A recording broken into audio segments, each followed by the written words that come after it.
പ്രഭാഷകൻ 19 അധ്യായം 1 മുതൽ 30 വരെയുള്ള വാക്യങ്ങൾ. മദ്യപാനായ തൊഴിലാളി ഒരിക്കലും ധനനാവുകയില്ല. ചെറിയ കാര്യങ്ങൾ അവഗണിക്കുന്നവൻ അല്പൽപമായി നശിക്കും. വീഞ്ഞും സ്ത്രീയും ബുദ്ധിമാന്മാരെ വഴിതെറ്റിക്കുന്നു. വേശ്യകളുമായി ഇടപഴകുന്നവന് വീട്ടുവിചാരം നഷ്ടപ്പെടുന്നു. വ്രണങ്ങളും പുഴുക്കളും അവനെ അവകാശപ്പെടുത്തും. വീണ്ടു വിചാരമില്ലാത്തവൻ നശിക്കും. മറ്റുള്ളവരെ എളുപ്പം വിശ്വസിക്കുന്നവൻ്റെ മനസ്സിന് ആഴമില്ല. പാപം ചെയ്യുന്നവൻ തനിക്ക് തന്നെ തിന്മ വരുത്തുന്നു. ദുഷ്ടതയിൽ ആനന്ദിക്കുന്നവൻ ശിക്ഷിക്കപ്പെടും. വ്യർത്ഥഭാഷണത്തെ വെറുക്കുന്നവൻ തിന്മയിൽ നിന്ന് ഒഴിഞ്ഞിരിക്കും. കേൾക്കുന്നതെല്ലാം പറഞ്ഞു നടക്കരുത്, നിനക്കൊന്നും നഷ്ടപ്പെടുകയില്ല. മിത്രത്തോടായാലും ശത്രുവിനോടായാലും കേട്ടത് പറയരുത്. പാപമാവുകയില്ലെങ്കിൽ അത് നീ വെളിപ്പെടുത്തരുത്. കേൾക്കുന്നതിന് നിന്നിൽ വിശ്വാസം നഷ്ടപ്പെടും. ക്രമേണ അവൻ നിന്നെ വെറുക്കും. കേട്ട കാര്യം നിന്നോടൊത്ത് മരിക്കട്ടെ, ധൈര്യമായിരിക്കുക, നീ പൊട്ടിത്തെറിക്കുകയില്ല. രഹസ്യം കേട്ട വിഡ്ഢി പ്രസവവേദന അനുഭവിക്കുന്ന സ്ത്രീയെ പോലെ ക്ലേശിക്കും. തുടയിൽ തുളഞ്ഞു കയറിയ അസ്ത്രം പോലെയാണ് ഭോഷന്റെ ഉള്ളിൽ രഹസ്യം. കേട്ട കാര്യം സ്നേഹിതനോട് നേരിട്ട് ചോദിക്കുക. അവനത് ചെയ്തിട്ടില്ലായിരിക്കാം, ചെയ്താൽ തന്നെ മേലിൽ അങ്ങനെ ചെയ്യാതിരിക്കട്ടെ. അയൽക്കാരനോട് നേരിട്ട് ചോദിക്കുക. അവനത് പറഞ്ഞിട്ടില്ലായിരിക്കാം, പറഞ്ഞാൽ തന്നെ മേലിൽ അങ്ങനെ പറയാതിരിക്കട്ടെ. സ്നേഹിതനോട് ചോദിക്കുക, അത് മിഥ്യാപർവ്വതമായിരിക്കും. കേൾക്കുന്നതെല്ലാം വിശ്വസിക്കരുത്. ആർക്കും തെറ്റുപറ്റാം. നാവ് കൊണ്ട് ഒരിക്കലും പാപം ചെയ്തിട്ടില്ലാത്ത ആരെങ്കിലും ഉണ്ടോ? അയൽക്കാരനെ ഭീഷണിപ്പെടുത്തുന്നതിന് മുമ്പ് അവരുമായി സംസാരിക്കുക. അത്യുന്നതന്റെ നിയമം നിറവേറ്റാൻ ഇട നൽകുക. എല്ലാ ജ്ഞാനവും ദൈവഭക്തിയിലടങ്ങുന്നു. ജ്ഞാനത്തിൽ നിയമത്തിന്റെ പൂർത്തീകരണമുണ്ട്. തിന്മയിലുള്ള അറിവ്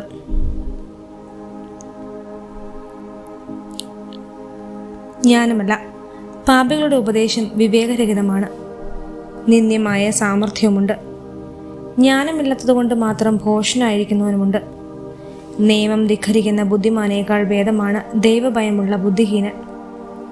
സൂക്ഷ്മവും എന്നാൽ അനീതി നിറഞ്ഞതുമായ സാമർഥ്യവുമുണ്ട്. തൻകാര്യം നേടാൻ നിഷ്കരണം പ്രവർത്തിക്കുന്നവരുമുണ്ട്. ശിരസ് നമിച്ച് വിലപിച്ച് നടക്കുന്ന ആഭാസനുണ്ട്.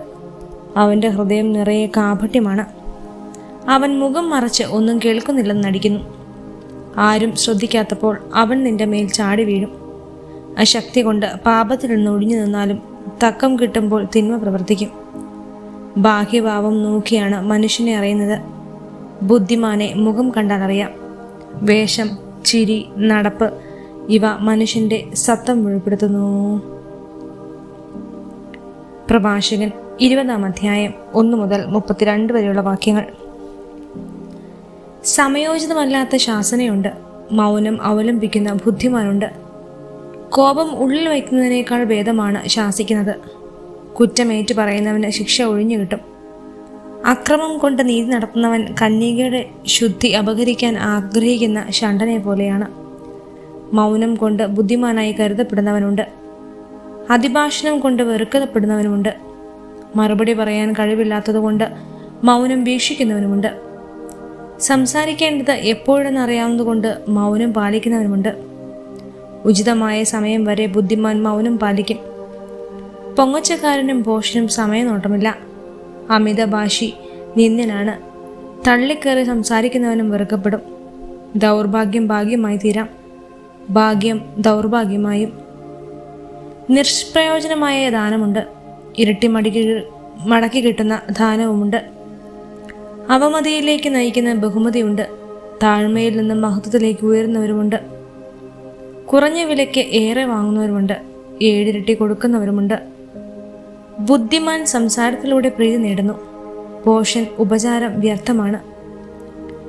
ഭോഷന്റെ ദാനം നിനക്ക് ഉതകുകയില്ല. അവൻ്റെ പ്രതീക്ഷ 7 ഇരട്ടിയാണ്. അവൻ അല്പം നൽകുകയും അധികം വീമ്പടിക്കുകയും ചെയ്യുന്നു. അവർ തന്നെ കൊട്ടിഘോഷിക്കുന്നു. ഇന്ന് കടം കൊടുത്ത് നാളെ തിരികെ ചോദിക്കുന്നവൻ നിന്ദിനാണ്. ഭോഷൻ പറയും, എനിക്ക് സ്നേഹിതന്മാരാരുമില്ല. എൻ്റെ സത്പ്രവർത്തികൾക്ക് പ്രതിഫലം ലഭിക്കുകയില്ല. എൻ്റെ അപ്പം ഭക്ഷിക്കാൻ എന്നെ നിന്ദിക്കുന്നു. എത്രയോ പേർ അവനെ പരിഹസിക്കും, അതും എത്ര പ്രാവശ്യം. വാക്കിൽ പിടിക്കാത്തതിനേക്കാൾ ഭേദമാണ് കാറ്റിൽ തെറ്റി വീഴുന്നത്. ദുഷ്ടൻ അതിവേഗം നിലം പതിക്കുന്നു. അജ്ഞരുടെ അധരങ്ങൾ ആവർത്തിക്കുന്ന അവസരോചിതമല്ലാത്ത കഥ പോലെയാണ് സംസ്കാര ശൂന്യൻ. ബോഷന്റെ നാവിൽ നിന്ന് വരുന്ന സൂക്തങ്ങൾ തിരസ്കരിക്കപ്പെടുന്നു. അവസരോചിതമല്ല അവൻ്റെ വാക്ക്. ദാരിദ്ര്യം പാപത്തിൽ നിന്ന് ഒരുവനെ അകറ്റി നിർത്താം. വിശ്രമവേളയിൽ മനസാക്ഷി അവനെ അലട്ടുന്നില്ല. അവമാന ഭീതിയാൽ നശിക്കുന്നവരുണ്ട്. ഭോഷന്റെ വാക്ക് ഭയം ജീവൻ ഒടുക്കുന്നവരുമുണ്ട്. മിഥ്യാഭിമാനം നിമിത്തം സ്നേഹിതന് വാഗ്ദാനം നൽകുന്നവൻ അനാവശ്യമായി അവൻ്റെ ശത്രുത നേടുന്നു. നുണ വികൃതമായ കറയാണ്. അജ്ഞന്റെ അതരത്തിൽ അതെപ്പോഴും കാണും. കള്ളൻ നുണയനേക്കാൾ ഭേദമാണ്. രണ്ടുപേരുടെയും വിധി നാശം തന്നെ. നുണ പറയുന്ന പ്രവണത അപകീർത്തി വരുത്തുന്നു. അപമാനം അവൻ്റെ അനുധാവനം ചെയ്യും.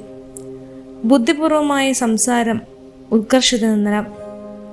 വിജ്ഞാനൻ മഹാന്മാരെ പ്രസദിപ്പിക്കും. മണ്ണിൽ അധ്വാനിക്കുന്നവൻ വിളവ് കുന്നുകൂട്ടും. പ്രബലരെ പ്രീതിപ്പെടുത്തുന്നവൻ്റെ തെറ്റുകൾക്ക് മാപ്പ് ലഭിക്കും. സമ്മാനങ്ങളും ദാനങ്ങളും ജ്ഞാനികളെ അന്ധരാക്കുന്നു. വായിൽ തിരുകിയ നുണ പോലെ അവ ശാസനകളെ നിശബ്ദമാകുന്നു. മറഞ്ഞിരിക്കുന്ന ജ്ഞാനവും അജ്ഞാതമായ നിധിയും കൊണ്ട് എന്ത് പ്രയോജനം? സ്വന്തം ഭോഷത്വം മറച്ചുവയ്ക്കുന്നവൻ സ്വന്തം ജ്ഞാനം മറച്ചുവയ്ക്കുന്നവനേക്കാൾ ഭേദമാണ്. കർത്താവിനെ തേടുന്ന ദീർഘക്ഷമയാണ് അനിയന്ത്രിതമായ ജീവിതസാരത്തേക്കാൾ ഭേദം.